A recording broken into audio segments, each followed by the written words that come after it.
We've been very bold about the fact that our ambition was to win this race, both on and off the water. Those ambitions remain, but the reality is we haven't met the mark yet. It's a lot of pressure, it's a lot of weight, you know. We have the great fortune of having amazing partners, and they've been incredibly loyal and supportive, but they have high expectations as we have of ourselves.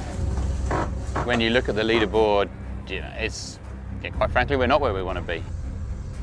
You know, we came to the race as a team that felt well prepared and potentially with a little advantage having sailed so much against the other teams, but to be honest, that hasn't played out. The reality of the situation now is there's been a boat that's been more consistent than us and finishing in front of us. Due to their late arrival, we were just kind of watching the days tick by, and everybody was knowing that just means less time to do work.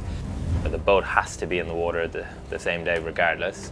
There's 14 of us here, 10 hours a day, you know, it's 140 hours a day we lost. It's almost 600 work hours. From the shore side and the tech team especially, I think it was a bit frustrating. Even though we arrived here in Brazil a little later than we planned, and the shore team have done a fantastic job. They've worked incredibly hard in the time they've got. You know, we've got a really, really good team here.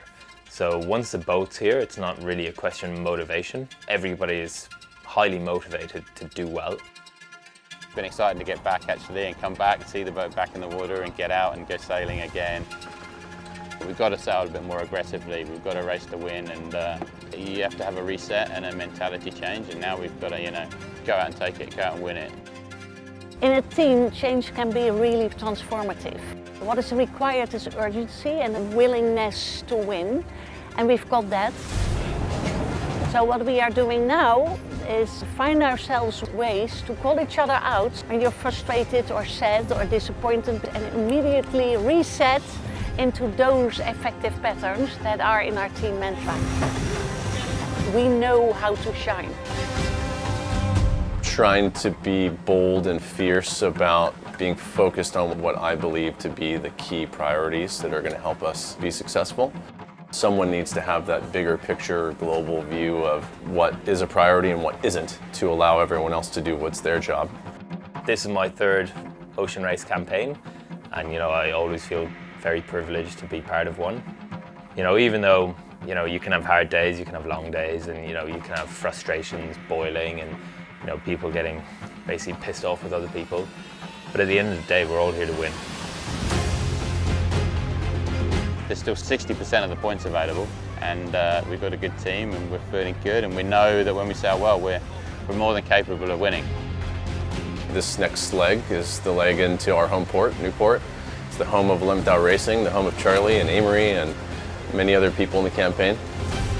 We just have an incredibly loyal fan base who would love nothing more than to see 11th Hour Racing sail across the finish line in first place. We're really hoping to put a stamp on the scoreboard in this next leg. Everybody's pushing, you can feel it in the air, you know, even around the team. Everybody's super excited for leg 4, and you know, everybody's very hungry to get to Newport first.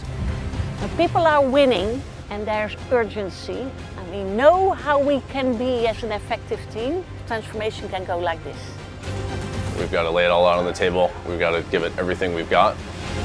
For me, it's really simple. This next leg, there's absolutely no margin for error.